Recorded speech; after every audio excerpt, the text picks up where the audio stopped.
හැදුවද ගන්න? හැදුවද? හැදුවා. නැහැ. මුල 18 යගේ හැදුවා. නැහැ.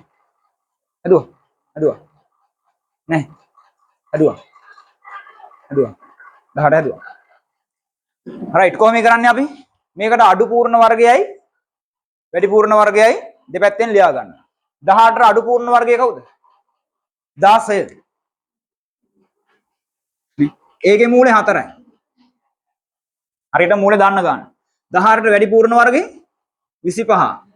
ඒකේ මූලය 5යි.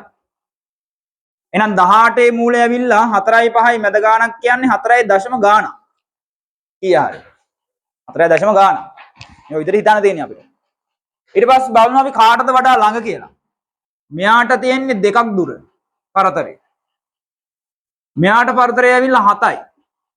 ඒකට මෙයා වඩා ළඟයි මේ පැත්තට. ඒ කියන්නේ මෙයාගේ උත්තරේ වඩා ළඟයි 4ට. නේ? වඩා උත්තරේ ළඟ 4 පැත්තට. හරි මැද වගේ නම් 4.5.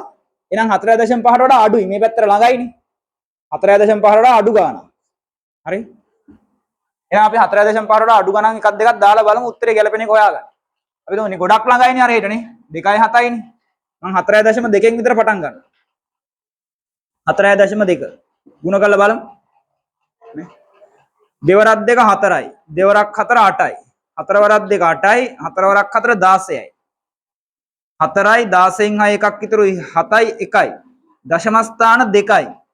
17.6යි 4ක් ආවා. තාම 18 ආවේ නැහැ. 18ට වඩා අඩු ගාණක් ආවේ. එහෙනම් මේකේ උත්තරේ 4.2කට වඩා වැඩි වෙන්න ඕන කියලා හිතනවා.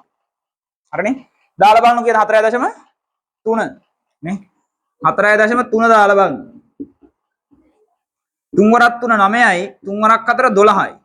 4 වරක් 3 12න් 2 එකක් විතරුයි 16යි 1යි 17යි. 9යි 4යි 8යි 1යි.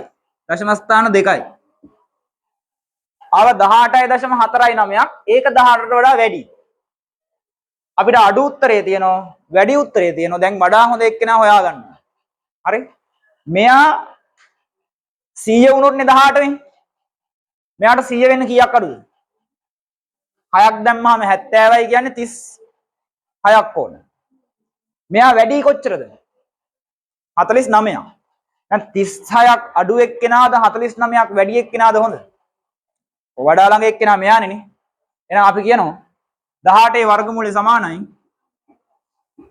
4.2යි වරහන් ඇතුලේ පළමු සන්නිකර්ෂණයට. පළමු සන්නිකර්ෂණයට